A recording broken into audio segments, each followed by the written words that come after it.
Hi guys, it's Deborah back again with another video on my art journal. So I wanted to try something different again today. That is, I'm going to create a background with this Tim Holtz stamp, and then I'm going to use my pile of inks and papers and other stamps to create a journal page. This is a negative background stamp, so the part that's been cut away is the actual swirl, and how I'm going to use it is I'm going to put down some ink. This is just a distress ink. This one is Mowed Lawn, and then I'm going to put some of the picked raspberry, not pickled, picked raspberry down. And what I'm going to do before I stamp it, because I want a really watery sort of effect, is I'm just going to give it a spray. So I'm just giving it a light. I don't want to put it near the, let me get that in shot for you. Hopefully you can see I'm just lightly spraying it to create this watery sort of effect. And now I'm just going to put it down and see what happens when it hits the journal page.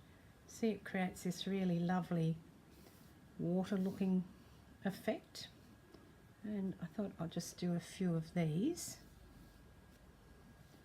See what I can get out of them. I'm cleaning that off because I want to do some different colours. So this time I'm choosing this yellow, which is mustard seed, and I'm going to go for the same green in the Mowed Lawn. Just tapping that down. Give it a spray. It's really more of a light misting that you want, and I'm going to continue this one along here. Isn't that lovely? And I'm going to join up that yellow again. So the stamp I'm using is Tim Holtz stamp, and it's called no, they don't have names. No, they're Tim Holtz stamps, but it's from the Tim Holtz collection, and it's a Stampers Anonymous stamp. If you want to know the number, it's P5-1127. So again, I'm just going to give it a clean and introduce maybe the lilac. So this is Wilted Violet rather than lilac, so just tapping that around. And when I'm tapping these, I'm just careful not to mix the colour, so I don't want to contaminate my ink pads. Just a light mist, because you know that distress inks are water reactive, and so that's what's going to create the pretty watery effect that I'm getting on here. Well, that's a nice one.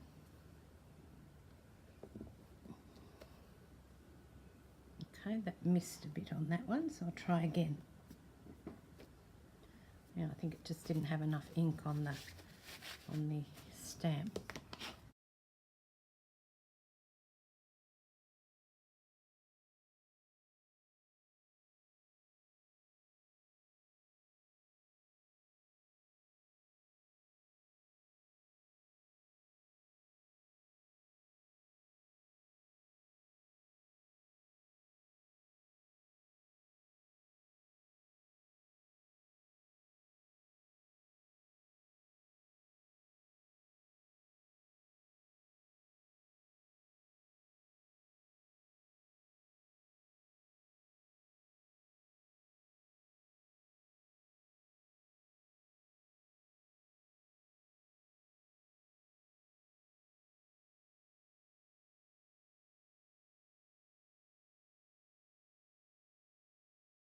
Just going to set that aside for a moment and pull up my box of papers. Oh goodness.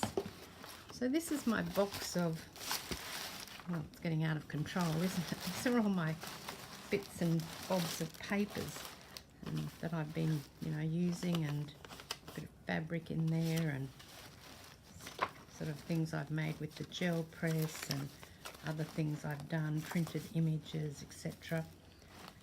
and I wanted just to use some of these backgrounds.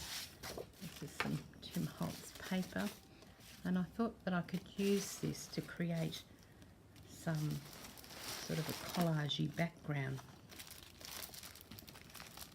I'm really just looking for anything that might work in terms of the papers. There's some more bits and bobs there. Bit of that paper. What else have we got? We've got a bit of tissue. How that's going to go. And a bit more. This is tissue that I printed onto, so I've just used some corrugated cardboard and some paint and printed that bit of tissue, so I might see if I can use that. There's a bit of old paper bag.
I'm just tearing this doily. It's just a paper doily that I got from the $2 shop in a pack. I think the doilies are quite nice. I don't want it to, you know, bend too much, so I'm going to take a bit more off so it's a bit straighter and put it across there.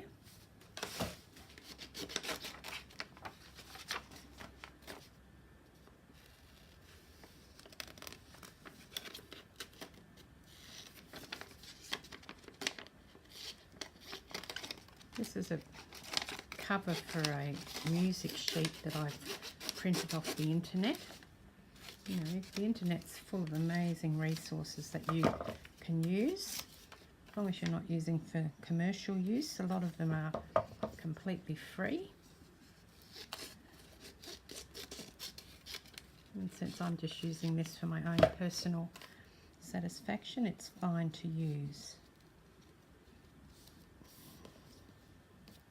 I'm taking my stamp, which is a series of numbers, and I'm using my Ranger archival ink, which is my go-to ink in jet black, and I'm going to do some stamping on this page.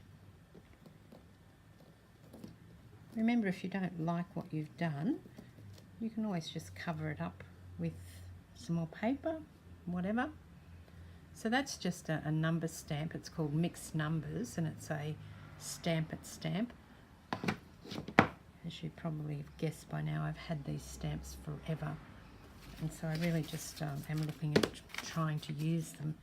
Otherwise they'll just sit in the drawer and I may as well not have them.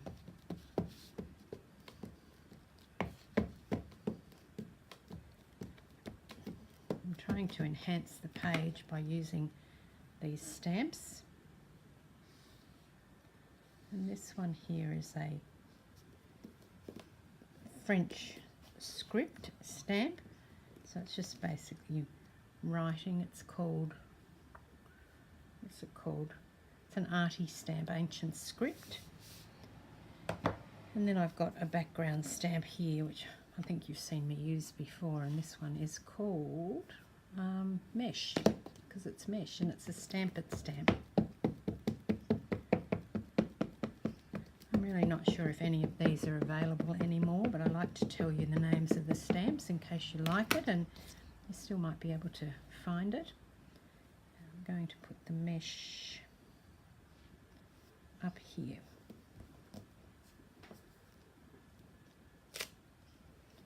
Hasn't quite stamped in places because some's on the page and some is on the paper that I've put down, but that's okay. It's really just creating a bit of an image on there. And then I have this Tim Holtz stamp from the Tim Holtz collection, and it's just the word serendipity. He does a few of these little stamps, saying a good way to determine if it's going to work, it might sound a bit silly, but it's actually squint, because when you look at it normally you might not see everything, but when you squint you tend to see the forms a lot better rather than the individual pieces on the page. And it's just a matter of looking at it, and if it looks right to you, you know, you don't have to know a lot about design and stuff of, you know, how things are balanced and whatever, but if it looks right, it usually is. If it looks, you know, when you look at it, if you think, oh, that's a bit off, then it probably is off, and you'll have to reconsider what you're going to do.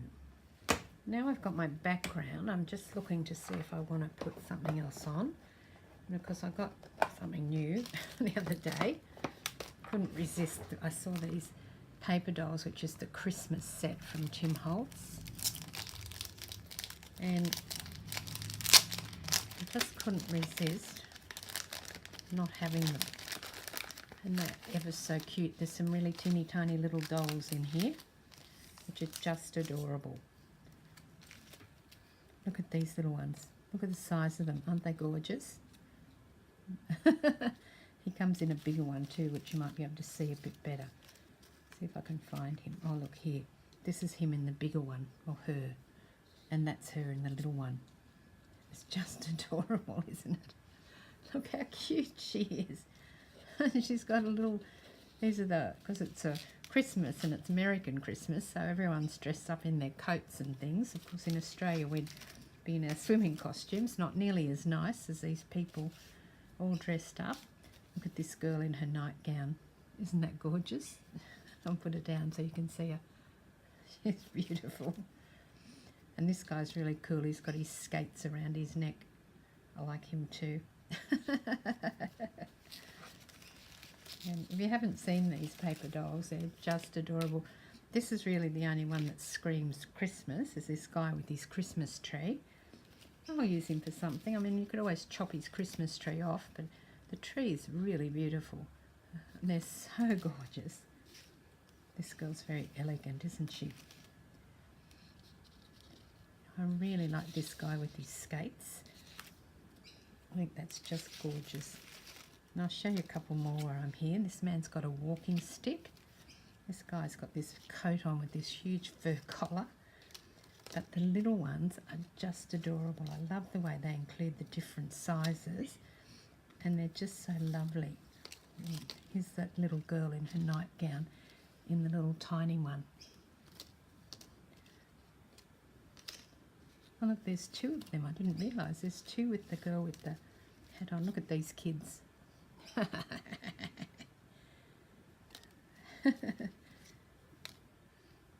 this little boy. They're just lovely. Oh look, there's three of her. She's really cute. She's like triplets. Triplets. Anyway, stop looking at the pretty paper dolls and let's get on. I'm just adoring them. I haven't been able to see them before, and the one I can't seem to find, I don't know whether it's discontinued. I don't think it is the one that's called Ancestors. I must go and see if I can find it again, because I think that one would be really cute, particularly for me doing my family tree. Could use it in that.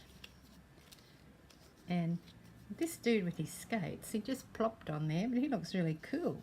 I'm going to put him there. So I'll stick him down.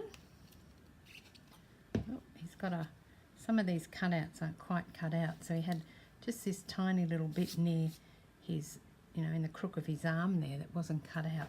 Well, it was cut, but it wasn't fully punched out, so I've just punched that out. And I'll just put him down.